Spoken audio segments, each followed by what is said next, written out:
Next up, we have Comms Group, ASX code CCG, market capitalization of around $30.6 million. Comms Group provides a full range of advanced communications, collaboration, and secure modern workplace IT solutions from the cloud for business in Australia and globally. The company has seen solid growth in revenue and profit over the last few years, with record revenue and profit in fiscal year 2024, and recently announced an inaugural fully franked dividend. Presenting today is Peter McGrath, CEO and Managing Director. Peter, thank you for your time, and over to you. Okay, thank you, Peter, and thank you, Abby. We'll just move to the first slide there. So yes, as just outlined, we're a specialised cloud communications and managed IT services provider to business. So we're in that segment of the market where we provide specialised solutions that businesses need. We've been around on the ASX since 2017, have operations, extensive operations in Australia, but also overseas, Singapore, London and the Philippines, and extensive coverage across the Asia Pacific. We're a B2B provider, so we're providing services to business, enterprise and government. And we also provide services to some large wholesale providers and telcos. One of those is Vodafone Group PLC. We signed a contract with them in March 22. And that business is continuing to grow. And I've got some exciting news that I'll touch on as part of this today. We do have a very strong focus on cash generation and generating strong shareholder returns. And you'll see throughout this presentation that we're focused on generating high margins, having a profitable business, and generating cash from all of our businesses. We'll just move to the next slide. Our three businesses are shown here, but I think our tagline kind of sums it up. We enhance business agility through innovative cloud-based communications and secure modern workplace. So we're a very state-of-the-art provider today. We have the latest products and services for businesses that operate both domestically, and we're catering to those multinational corporates that operate offshore as well.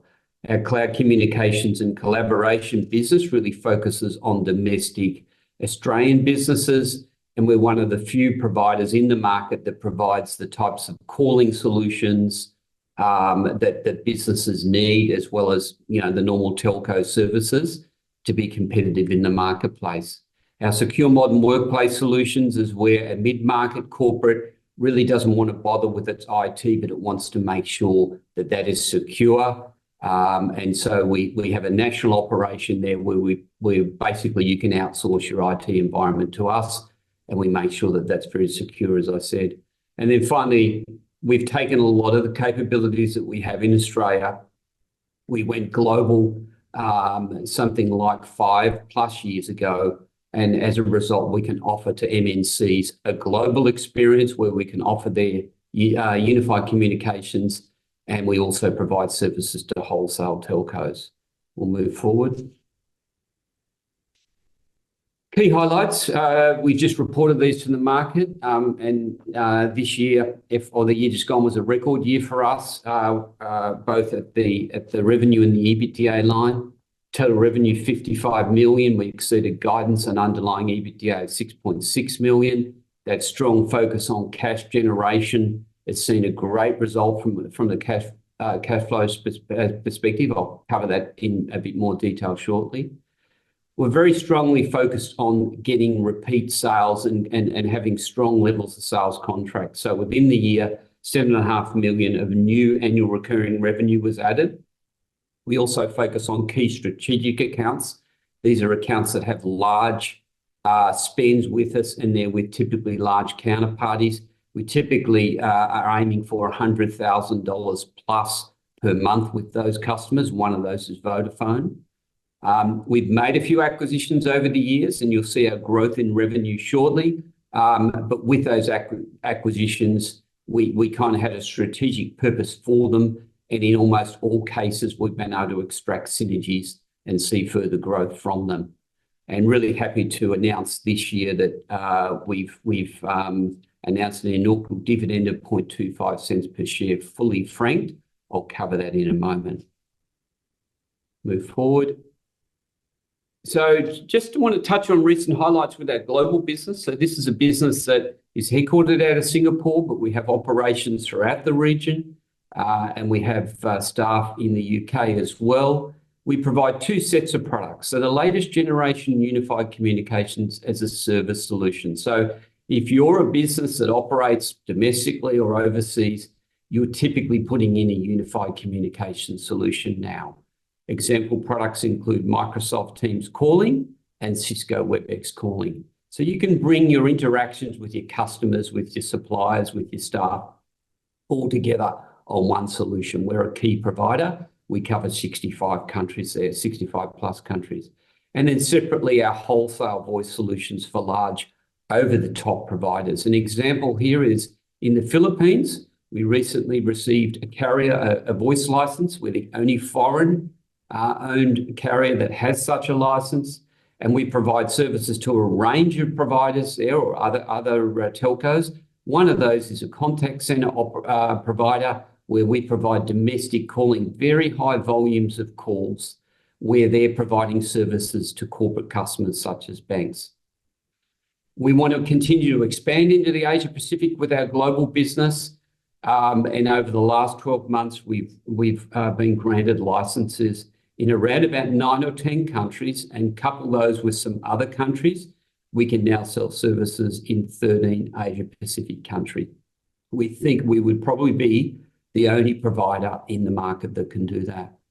Just this week, we announced a significant contract with a global software as a service provider, and that's in partnership with Vodafone Business, and we are the core provider for Vodafone Business, and this contract is worth a minimum of $2.4 million. Over 3 years, we expect it'll be roughly $3 million over 3 years. We expect to see further wins like this moving forward. That's probably a key area of growth for us. We'll just move forward, please. There's our global network. These are high-end points of presence that we have located around the world. We have 6 key points of presence, 2 in the US, London, Frankfurt, and then across into Hong Kong and Singapore, and then, of course, in Sydney. And then separate from that, we have some minor points of presence as well. What these points of presence enable us to do is to connect into various telco carriers throughout the world, and then particularly connect into local countries. And you'll see a high number of points of presence across the Asia Pacific where we need to put infrastructure or point of presence within that particular country. So those two first sections on the right really sum up the key product areas that we focus on within the global business. Unified communications for multinational businesses. These are businesses that want to have a global experience for their staff and the way that they communicate to their customers. And they want to be able to connect to the local telco suppliers with the same type of setup.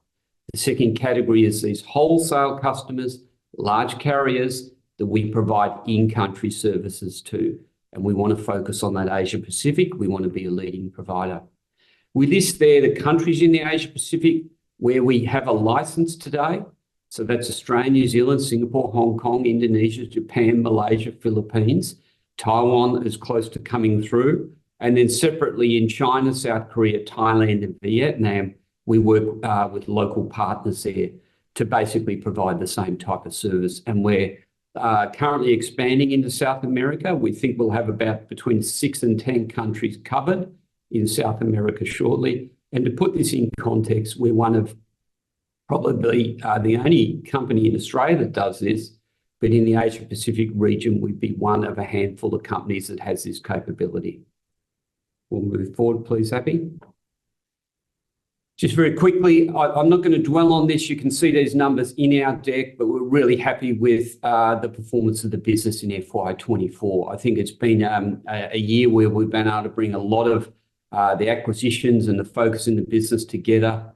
We've seen a strong increase in revenue and EBITDA, and then a significant improvement in operating and free cash flow. So you can see there that our revenue is up 7% to 55 million, gross profit up to 26 million, underlying EBITDA 6.6 million, and then strong results with our improvement in operating cash flow. We'll move forward. I won't dwell on this one other than to say that we are generating very strong gross margins across the board, just under 50%. And so it's a really good model from that perspective, that we're still able to produce these very high gross margins. Within the business, our operating expenses were largely held flat. And what a really positive thing is we increased both revenue and EBITDA in the second half versus the first as well. We'll move forward.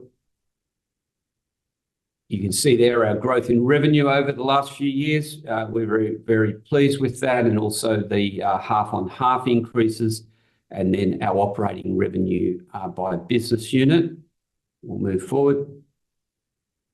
Our strong gross profit margins, and also our underlying EBITDA.